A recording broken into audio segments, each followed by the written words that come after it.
Hello, friends. Welcome back to another edition of the Lovecast with Jamal podcast. I'm super excited to have this conversation today. I have a fantastic human being on the other end of the virtual table, podcasting table here by the name of Jay Allen. Is that correct?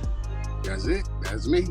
Awesome, Jay. Well, thank you. I'm really, first of all, honored that you take the time out of I know you're busy, you got a lot going on, but I appreciate you taking the time out of your day to be on the show here and to share your life with us. So really appreciate it. Welcome to the show. Thank you. Thank you. I appreciate you having me. It's an honor to be here and share my story. And hopefully, I can help at least one person out there, Absolutely. Absolutely. Well, one of the things I like to ask folks that come on the show, just to kind of, for the listeners, just to kind of give us a little background, tell us a little bit about yourself, just from a personal standpoint. Where did you grow up? What was it like?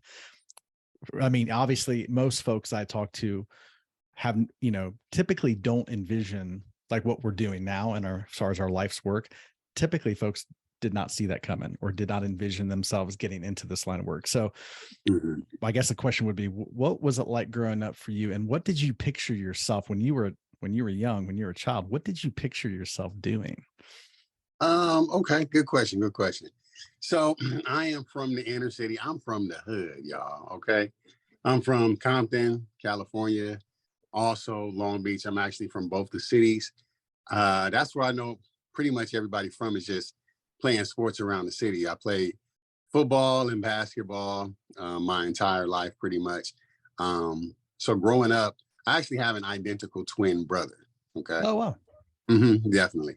So when I was born, I was actually, okay, so it's an interesting story when it comes to my story, as far as like what I went through in my adulthood versus my childhood. Because when I was born, my brother was 6 pounds. He was a normal weight. I was 2 pounds. I was not a normal weight. Oh, wow.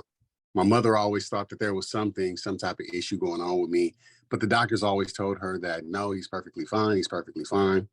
And she just knew something was going on with me. I would cry a lot as a child. And it wasn't until she took me to a specialist at Long Beach Memorial at 4 years old. And they said, no, this child has a heart issue. So I was actually born with a heart issue called coarctation of the aorta. Okay. And at that time, at 4 years old, I actually had to have open heart surgery. And after I had the surgery, I pretty much went on to live a normal life. Like I said, I played sports all through the city, grew up as a normal child, teenager. As far as what I envisioned myself doing, back then, I was really into music. And it's funny because as a teenager and then in my 20s, I was really heavily into music as far as producing and things like that. And it's funny because it's like that part of my life, it still plays a part today with me as a content creator. As you know, we do editing, we picking out the music, we doing it's a job, you know what I mean? Totally. So I didn't actually envision myself actually doing this, but I feel like it's still in the same realm of, the things that I used to do in the past. Absolutely. Okay. So what I'm hearing you say is that you were aspiring musician growing up. Yes, pretty much. Yes. Totally. Okay. Grew up in Compton, the Long Beach area. Just curious. I'm a football fan. So what position did you play football? Oh, in football, I was a defensive end. And then in basketball, I was like a shooting guard in basketball. Okay. Yeah. So I went to Paramount High School. That's where I graduated from, Paramount High School. And I played football at Dominguez High School, which was in the city of Compton. Okay. Fantastic. Okay. So had this heart issue, a problem with you said aorta. Was it the valve that connects to the heart, or? Right. So coarctation of the aorta is where I had to have, heart surgery. Back in the day, they went through the back to get to the heart. So I have a huge, I got yeah. Wow. Amazing. It's amazing it's amazing how far along the technology has come since that time. Because now they can, I actually was talking, we have a friend that's a nurse. She's a cardiac nurse, and they do she was telling me they do valve transplants through through intravenously. Like they don't even have to open your heart up, Oh your yeah, chest up, which is unbelievable to yeah. They think that have they so can do much that. different technology nowadays. It's amazing that some of the stuff that they can do. Yeah, it definitely is. Absolutely. Okay, so you didn't have too many. So after the surgery, and you grew up a normal life, played sports and no health issues. No. So I'm curious. So okay, so and we've talked about this in the intro, so the folks know a little bit. But you have a business called Holistic, Yes, Gangstaholistic. Yes. and I came across, obviously just came across your material and what you're. I mean, I really see what you're doing as an educator. I mean, you're educating the public is what it comes across to me as. That you're helping people know that they have more options, Right. and you're helping people think for themselves and think about their own health. Right. How did you get into this? I mean, going from being an aspiring musician to a content creator where you're literally trying to help people get healthy. Right. So basically, the story of my life goes. So, like I said, I went on to live a normal life. Um, at the age of 19, I started working at I was working at a grocery store chain. And at that time I started working nights. And I worked there for about 14 years. I didn't work nights all the years, but a majority of the time I did work nights. Also so pretty much working nights is one of the most horrible things you can do for your body. Okay. Mm-hmm. Because you're not in line with what we call circadian rhythm. Okay. When the sun is so everyone as a human being, we have an internal clock. And that means that when the sun is up, you should be up. And when the sun is going down, you need to be settling down. You need to be sleeping. You need to be getting Absolutely. your rest. So a person who works nights is totally opposite of that. Right. And it's terrible for your body. Um, so I was working nights for a number of years. My first year working nights, I had a terrible car accident and I fell asleep. I fell asleep driving and I hit a telephone pole. I passed out, Mm-hmm. sleep. I hit a telephone pole going like 80 miles an hour. It was Oh a my goodness. horrible car. I can't even believe I survived the car accident. The whole engine was in the front seat of the car. I don't even know how Wow. I got out of the car, but it was terrible. My eyelid was snatched off. I had, several cuts in my head. This side of my face looked like spaghetti. It was horrible, you know. And then after that, I continued to work nights, right? Because I felt like that was the only option I had at the time. And so when I left that job, I got another job working nights again, right? So Mm-hmm. in total, I will probably say I've worked nights about 20 years, which Wow. is like I said, is just one of the most worst things that you can do for your body. Okay. And not even aside from your body, when you talk about what I would notice when I started working nights was that a lot of these older guys that I used to work with, they had terrible relationships, and it's just Mm-hmm. like it's working nights is just it can put a strain on a lot of different things. Mm-hmm. Okay? Mm-hmm. And one of the things it can put a strain on is your happiness. I found myself grumpy a lot because I didn't get a lot of sleep, all of this type of stuff. And so being a bachelor on top of working nights, you know, I was eating whatever I wanted to eat, fast food. Even if I didn't eat fast food, if I ate something which I would call good eating, where I sit down at like a nice restaurant or something like that, that food is still unhealthy. Okay. It's still unhealthy. We're not preparing it. We don't know how much seasoning, sodium is being put into the food. And usually it's a bit too much. And then on top of it being too much, it's too much food in the first place. You know what I mean? And 100%. so I did that for a number of years. I'm 45 right now. So at the age of 39, I was working at a hospital, and I went to work one night, and I would walk like 10 steps, and I couldn't breathe. Wow. I was like, This is 39. You were 39 at the time when that happened. correct, yes.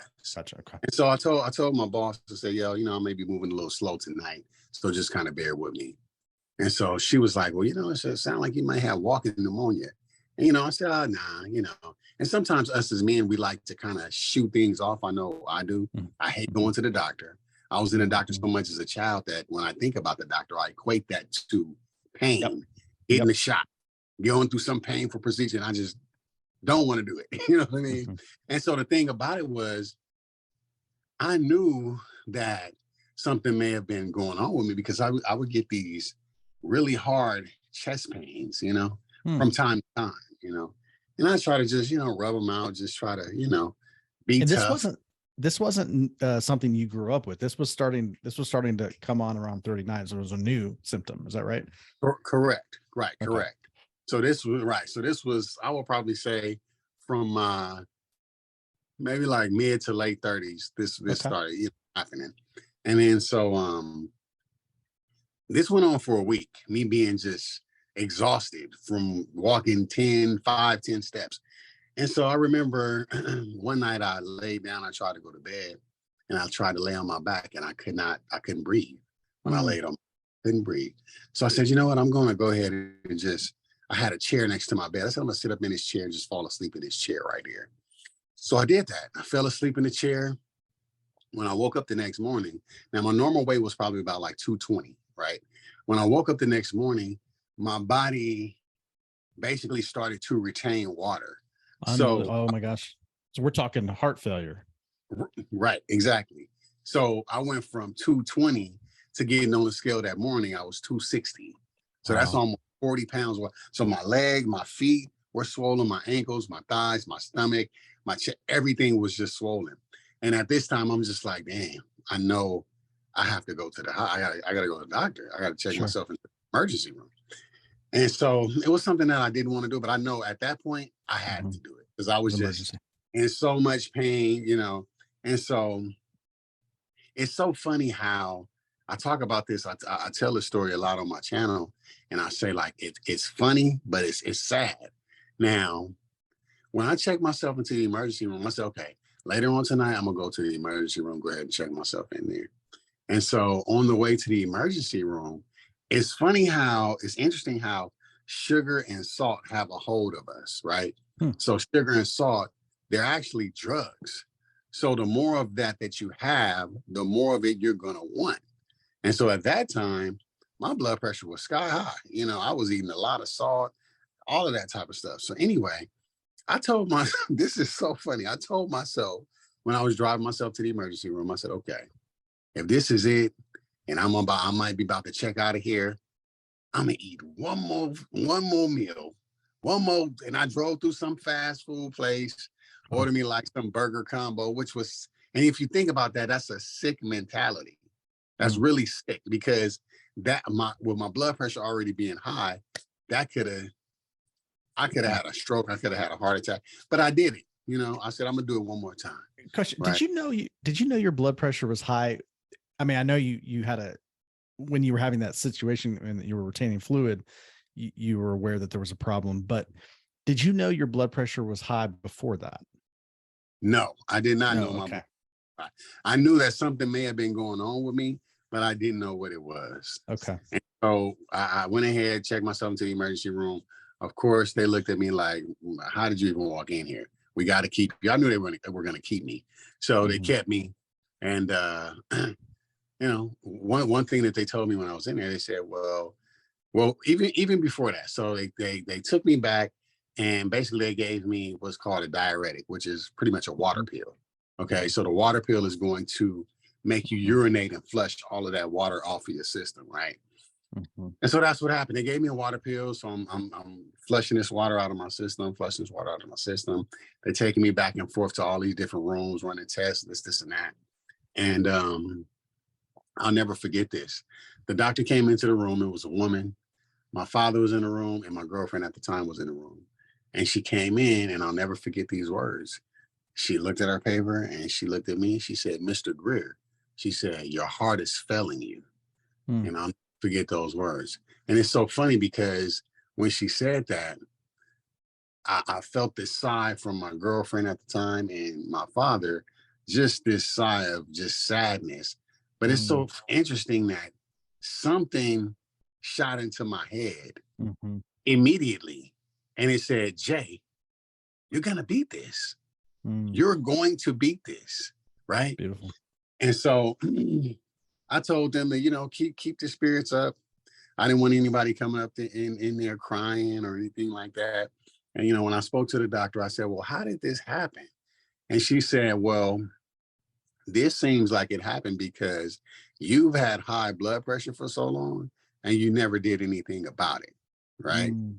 So leaving, so when I was in the hospital, pretty much they diagnosed me with I had high blood pressure, congestive heart failure, and my blood pressure being high for so long, it affected my kidney. So I also had chronic Mhm. kidney disease, and I Mhm. was a stage 2 with chronic kidney disease. And I stayed in the hospital for about 2 weeks. Um, and it was, you know, it's so funny because I tell people who are not ill or don't have any type of ailments that still try to practice preventative maintenance because you don't want to be. I know me personally, I hate getting shots at the doctor. I can't stand needles. I don't like them at all, you know. And I remember being in there and the nurse said, she said, yeah, well, I'm going to come back in a couple hours and I have to give you this shot in your stomach. I Mm. said, what? I got to give you this shot in your stomach. Can you give it to me anywhere? No, I gotta put in this needle in your stomach. I'm like, oh my God. You know what I mean? So it was a lot of things in there that I had to have done to me that I didn't necessarily care for, you know. And getting out of the hospital, before I left the hospital, I saw primary care, I saw a cardiologist, and I saw a kidney specialist. My primary care and my kidney specialist, you know, they had a nice little talk with me. But my cardiologist, he was like really straight to the point. He said, I'm not going to kid around with you, nothing like that. He said, if you keep doing X, Y, and Z, you're going to die, period. That's it. You know what I mean? And so Mm. I needed to kind of hear it that way. I really did. Mhm. Mhm. And I got out the hospital and I was pretty much in a fight for my life. You know, I have a daughter, definitely wanted to be there for my daughter, don't want to check out, you know, early on her. And it was challenging. I think the biggest challenge of everything was changing my eating habits. That was the most challenging thing for me, was changing my eating habits because I was so used to eating so much salt and so much sugar. And that's the thing too. A lot of people don't understand is a lot of times high blood pressure is the sugar. You know what I mean? It's Mm. the sugar as well. So Because that's contributing to inflammation, right, in the body at the cardiovascular level, right? The sugar, the refined sugars, it's part of it. Is that correct? exactly, the refined sugars, and then you know it doesn't sit well with your kidneys at all. And so that's the thing. So when we talk about kidneys and we talk about high blood pressure, they go hand in hand.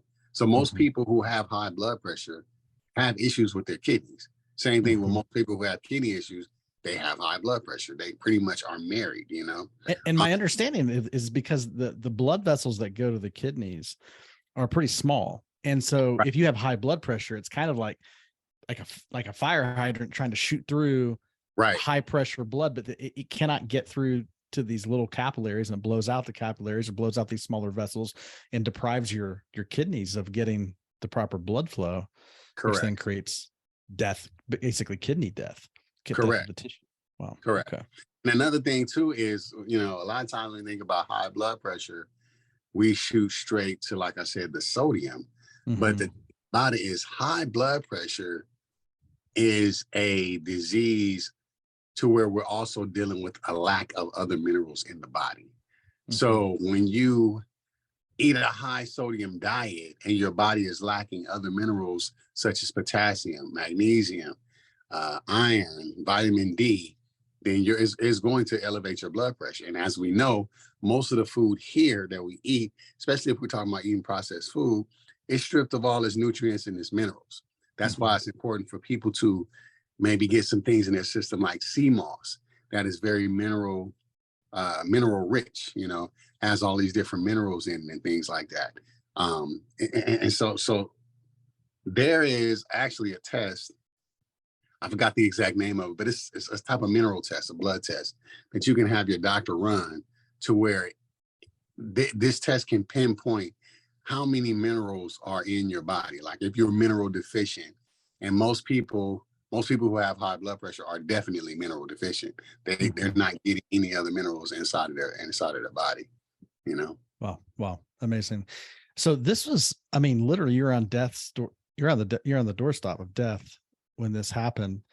Your cardiologist is, shoots very straight with you, says, hey, if you don't Mhm. change the way you eat, because I would imagine eating for you was just whenever, however, right? Just Yeah. drive-throughs and whatever you Oh can, yeah. and which is, not uncommon. Most folks are, that's honestly, that's what a lot of people, that's how we approach life, because we're busy, got a lot of things going on. People don't have the time to, even the thought of like going to the grocery store, buying your ingredients, cooking at home is Mhm. like a complete shift in thinking, because Yeah, we don't it typically is. think that way. What changed? What was the first steps for you? What did you do after that? It's after what was that? After, so when you got this news, and obviously you're dealing with heart failure, Okay. was it an immediate shift in Yes. lifestyle, or and what It was did an you do? immediate shift in it was immediate, just like that. So my life totally changed, man. I was I was at the track every single day. I was walking 3 to 5 miles. See, sometimes people feel like you got to run. For one, I can't stand running. Okay. So I tell people baby steps count too. So even if you're Mhm, walking, that's perfectly fine. So I will be walking 3 to 5 miles, maybe like 3 to 4 times a week. mhm, I totally cut out sodium completely from my diet. I was using things like Mrs. Dash, and I started eating. So I had to start learning different things. So my idea of healthy back then was, okay, I'll make me a veggie sandwich. But then I would check my blood pressure and it's still kind of high. So I had to understand like everything has salt in it. So I mm, had to start eating the bread, and I had to start putting my sandwiches in a lettuce wrap instead. You know what I mean? mhm, Or if mhm, I ate a salad, instead of putting the dressing on it, I have to my dressing would have to be limes or lemon. Um, so the change was immediate. The change definitely came immediately.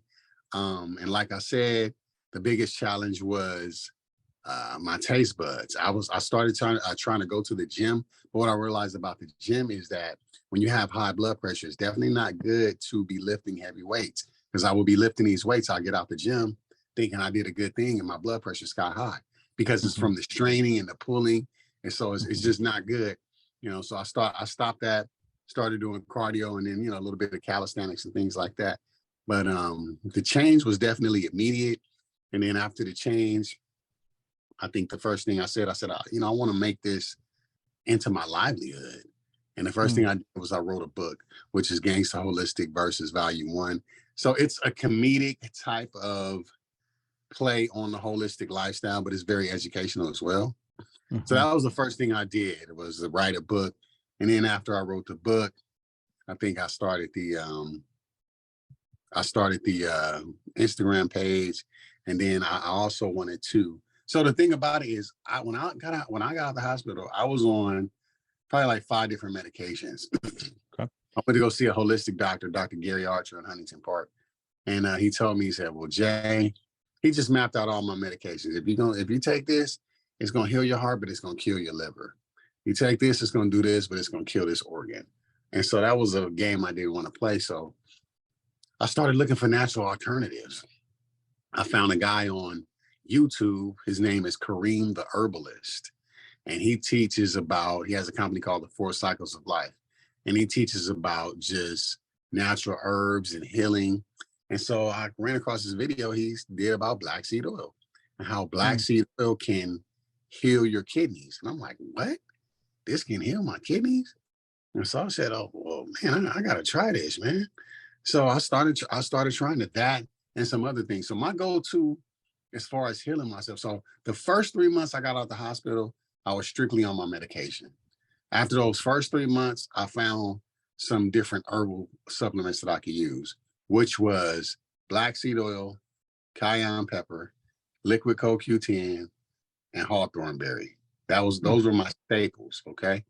And a lot of people ask me, well, hey, I have clients now. Well, can I take my herbs with my medication? I tell them, consult with your doctor, because I'm not a doctor.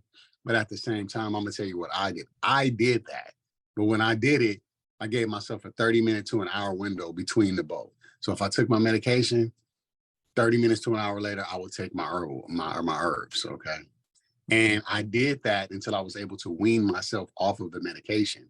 So if I was taking the medication every day, then it became every other day, every 2 days, every 3 days, till I was completely off of it. And then within a matter of 3 months, went back to the hospital. I mean, my checkup. My kidneys were completely healed, and my Amazing. ejection fraction on my heart was a normal ejection fraction. So a normal ejection fraction for a person with a healthy heart is 50 to 70%. Nobody's is higher than that. When I went in, when I had congestive heart failure, my heart was my ejection fraction was 25%. So in a Wow. matter of 3 months, I was able to heal myself, you know, Amazing. off of these products. And I said, you know what? This is what I want to do. I want to, show as many people some of these options that I've had, and try to help some people out there. And that's what I did. I had I used to do a talk show called the Jay Allen Show. I had a host on there, a good friend of mine. Her name is Dr. LaRonda Ward out of Atlanta. She's a naturopathic chiropractor. And so I talked to her. I said, I would like to retail black seed oil. I said, but I don't know the first thing. I don't know nothing about it. I don't know who I would even talk to about that. She said, oh, we got this guy who, he delivers all of our natural products. He can probably help you.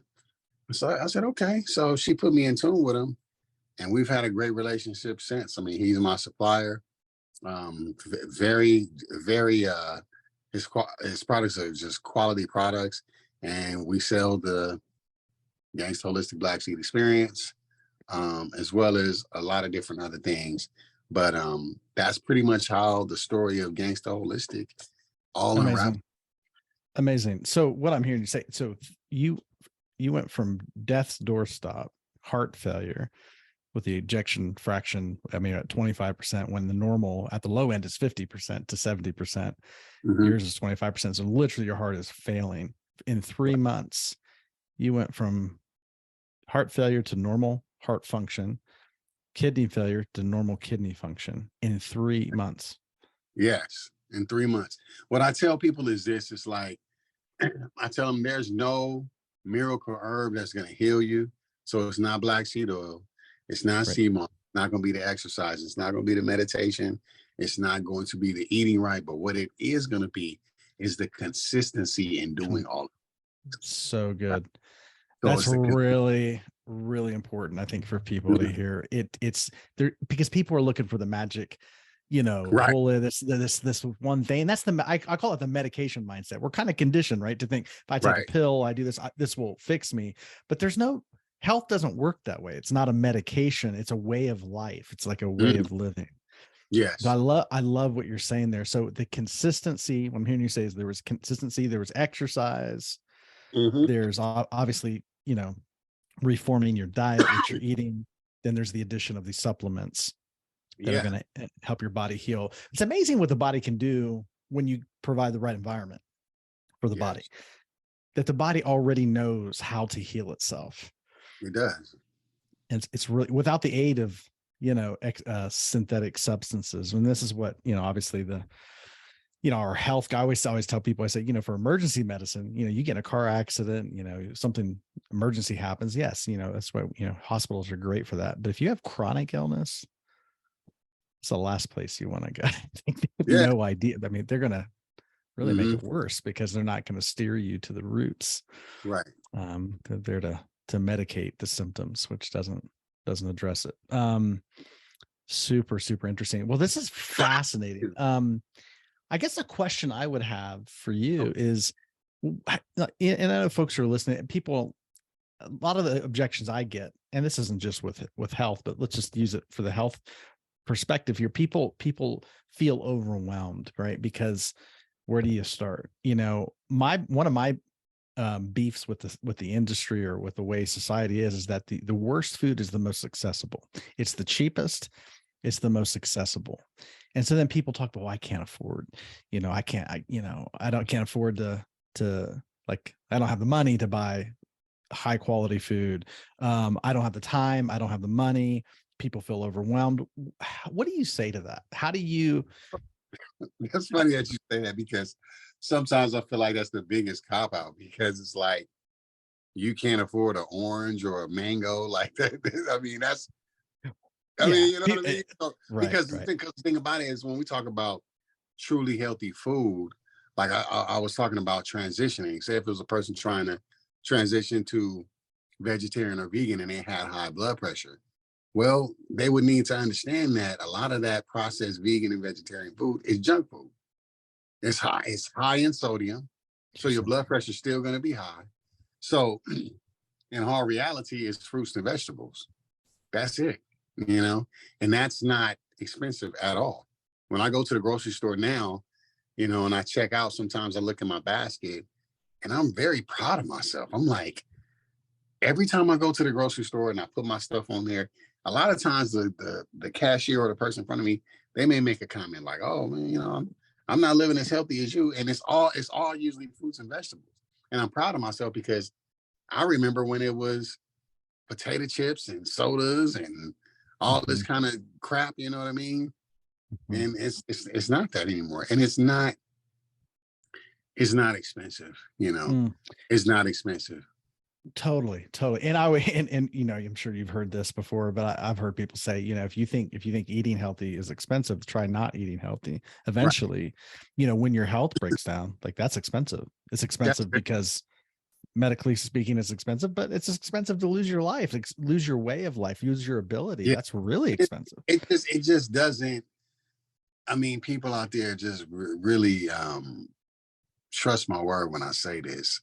I've been in a few situations in life to where I felt like I was fighting for my life, and it's no fun. Mm, No fun to not be able to function like you should be able to function. absolutely, absolutely. No fun to um, just be withheld from doing just the normal everyday things. It's no fun at all. Totally. Well, I'm curious, like when you made this whole, like literally it's a holistic lifestyle change, exercise, diet.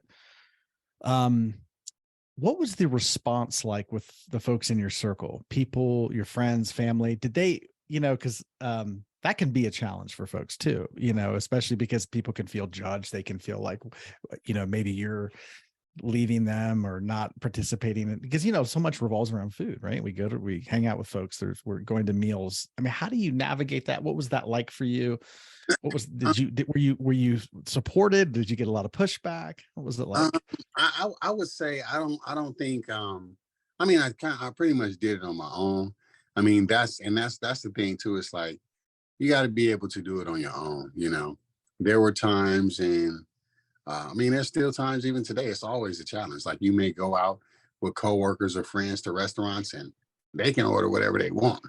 You smell that food like, oh damn, I really want some of that. You know what I mean? Like, and so you have to be disciplined. You definitely do have to be disciplined. And I think I think I got support in the way of people knowing that. I mean, it was kind of like a life and death situation for me. You know, um, Mhm. it's as far as me creating the company, the business, Gangstaholistic. I don't think anybody saw that coming at Mm, all. wow. Nobody saw that coming. But that was, I mean, it's so funny because I always saw myself doing something in relation to e-commerce. Always. I Mhm. just didn't know how it would happen, you Mm, know. mm. But I'm glad that I'm blessed, man.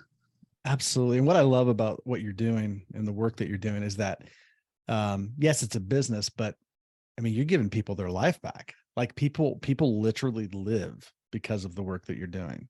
And that's, Uh you can't wow. put a price tag on that. Wow, I appreciate that. Yeah, I definitely appreciate that, man.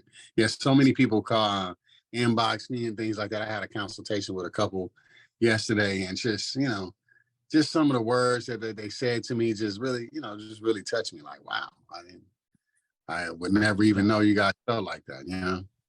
Totally. Absolutely. Well, because I think from just the content you're putting out there, it causes people to think about the connections, right? In just the direct thing is okay, maybe the supplements and the things that folks can take, but the indirect message is I can do something. There's something Mhm. I can do. I can start thinking about my body. I can start thinking about my health. I can start taking things, implementing things into my life that Right. are actually going to address root issues as opposed to just medicating the Hmm. problem. And that's empowering. That's just deeply empowering. And there's no price tag that you can put on empowerment or your life. I was having this conversation with somebody recently, and they said, if I just had some, their biggest thing was like, if I just had enough money, my life would be good. I said, well, how much money do you need? And he said, if I had 10 million in my account, and he said, I think I would be okay. And I said, okay. I was like, let's just go there. Let's say I can hit a button on my phone and I could have that 10 million deposited in your bank account. How would your life change? And he starts telling me, he says like, well, and he just kind of illustrated a lot of these. I wouldn't have to worry about this. I would do this. I would do this. And all of it was future based. Some of it near Right. future, some of it long term in the future. I said, I totally understand what you're saying. Your future would change. I said, but I didn't ask you about your future. So I'm really asking you about your present, this Mm, moment. How would this moment change? And he starts mm, thinking about it and he goes, well, I don't know what you mean. I said, well, okay. I was like, I know how your future would change. And in your mind, that's where the mm. future is, right? It's in the mind. It's not Correct. anywhere except up here in the mat. But in Right. this moment, what would change? And then he said, well, I guess nothing would change in this very moment. I said, that's right. Nothing would change. I was like, and let's say I said, hey, I'll put the money in your account. I'll put 10 million in your account right now, but you have to surrender your life. Let's Mm, make the trade. Would you do mm, it? And he's like, no way. That's stupid. Why would I mean, you mean I would die basically. And I was like, yeah, but 10 million would be in your account. Would you do it? And he mm, was like, no. I said, so that means right now you're in possession of something that is infinite in value that you would not mm. trade no matter how much money is offered to you. And we're not taught to Right. see that. We don't look at that. We almost take that for granted until until it's threatened to be taken away from you. You're right. And that's the real reality, is that we possess this infinite. It's like, so if we focus on what we have, which is abundance, that's, I always say abundance and poverty is at first, it starts with our awareness. What do you have right now in this moment, which is our Mm, life? We start treasuring that, you will create from that place of abundance. You can end up creating, but in health is exactly this way. If I can start looking at my health, like I have health in this moment, how mhm. can I nurture it, pay attention to it, promote it? Right. And it just grows from there if I'll Yeah. pay attention to it, which is I agree. absolutely amazing. And I love that you're teaching people how to do that, the specifics of how to do that. So I guess we can wrap up on this question, but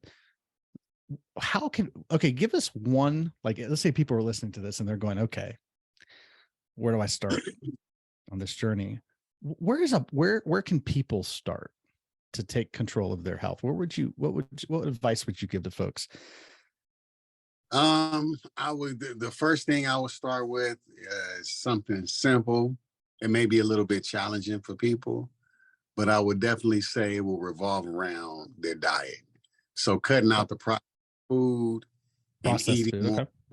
and vegetables, more fruits than vegetables. Yeah. Okay. So Eh, I would definitely say that. And if they could, um, and if they could, I would say from 6 a.m. to 12 p.m., eat nothing, but you can drink your juices or your smoothies from 6 to 12 p.m. At 12 p.m., you go ahead and you have your biggest meal of the day, which should be some fruit. Okay. And then maybe at 4 or 5, you have another meal. But the main thing is we got to get back to the fruits and vegetables. Okay. Gotcha. Okay. So we're talking about scheduling your food. So people, with a intermittent fasting. So 6 a.m. to noon, try to abstain from food, more liquids. Correct. Then you can start eating on a schedule, biggest meal of the day towards lunchtime. Yep. Um, should be plant-based. So what I'm hearing you say is more plant-based fruits, vegetables. Do you like, do you eat meat at all? Are you more vegan in nature? I mean, what's No, I try to stay away from the meat completely. It's I had a consultation yesterday, like I said, with that couple. And that's one of the questions he asked me. He said, okay, from 12 to 6, um, what can I eat? Can I eat, can I still eat my meats, my chicken, my see? I said, well, you can, but I just want you to understand that these are the things that's causing the inflammation in your body. Mhm. These are the things that are, you know what I mean? So Mhm. um people may fight me on this, but I really do feel like humans are frugivores. Mhm. I really do feel like that, you know. Mm. Um, and then so when we talk about fruits and vegetables, a lot of times we don't like to combine those because the fruits come in and they cleanse the body. So if someone was to be retaining water, such as I Mhm. was, let's say the lymphatic system backed up, then that's what we will use to clear the lymphatic system is fruits, fruits, fruits, fruits, fruits, fruits. A lot of times they preach H2O, drink a gallon of water. That's okay. Okay. But what's more important than that is drinking H3O2, which is water from fruit, because Interesting. not only does it hydrate you, but also puts the necessary minerals and nutrients inside of your body. So good. And a lot of people don't think about food as a major source of water, but it is. Right. It definitely is. Totally, but it's infused, like you said. Hmm. This is really rich content. Okay, so where can people get in touch with you? Okay. Um, They can find me at Gangstaholistic, and that's Gangstaholistic with an H, so Gangsta holistic. And I'm everywhere. So I'm on Facebook, I'm on Twitter, I'm on TikTok, Instagram, YouTube. So you can hit me up. I'm on Instagram pretty much more than anywhere else. So if you need to send me a message, I will probably get to it quicker if you inbox me on Instagram. Instagram. Okay. Okay. Mhm. But you're Gangster Holistic. And Yes. I'll we'll put that in the show notes as well. So you'll have all Okay. that. But And of course, um holistic.com is the website. gangsterholistic.com. Okay. Correct. Hmm. Perfect. Perfect. Hmm. Thank you so much. Jay, I really appreciate you being on the show. I'm One so more thing. glad. One Yes, more thing. please, please. Um, I don't have it in front of me, but of course we got the Gangsta Holistic, the Black Seed Experience. Okay. This black seed oil right here is, first of all, black seed oil is the beast of all herbs. Okay, a lot of people they tell me, well, hey, what's good for this? What's good for that? And a lot of times they hear me say black seed oil because it is. Black seed oil takes care of just a plethora of different ailments when it comes to the body. Now, what people don't know about black seed oil is all black seed oil is not the same. It's not. So when we talk about black seed oil, we're talking about the TQ level. You want to look for what is the thymoquinone level on the black seed oil. Ours is a 3.6. We've done comparisons with all the quote unquote major brands, and our DQ level is higher than all of them. We believe in a quality product. Also, we have the Gangsta Holistic, the G Moss. Okay, we got C Moss, but this is G Moss because it's godly, it's glorious, and it's gangster. Okay, so we got Moss for you right here. And then I don't Beautiful. have it in front of me, but we also have the Get Low Tea, which is great for high blood pressure, high blood sugar, heart circulation, digestive issues, respiratory issues, everything. It's a blend of 5 different hand-picked herbs. That's great to have in the evening or early in the morning. And then last but not least, we have the Gangsta Holistic Remedy. And if you look at the remedy, the ED on remedy is capitalized because it's for erectile dysfunction. A lot of men don't want to admit this, but any guy that has high blood pressure, or if you're on high blood pressure medication and you have been on it for a while, then you are definitely experiencing some issues in the bedroom. Okay. Our Gangsta Holistic Remedy, it just works. Okay. You take it 30 minutes before intimacy and you write for the night. And we sell a ton of it. Okay. And it's all natural. There are no chemicals in it. And it works. Results are the only thing that matter. Okay. Beautiful. And all of these products are available on your website. Is that correct? Correct. So gangsterholistic.com. Yes. And Perfect. Fantastic. Well, Jay, thank you so much. I'm really glad that you're doing the work that you're doing and that you're here. I'm glad you're, it's your mission. It's what you're here. It's what you're doing here in the world. And it's so important. So I appreciate you being on the show. Yeah, if you guys are listening to this, I encourage you to go to gangsterholistic.com, check out his products. More importantly, listen to I think your life speaks for itself. So your life is the message. So super important. I appreciate you living out loud. So good. So important. Thank you. Awesome. Thank you. And guys, thank you for listening. And until next time, we'll be in touch. Take care. Bye. Peace.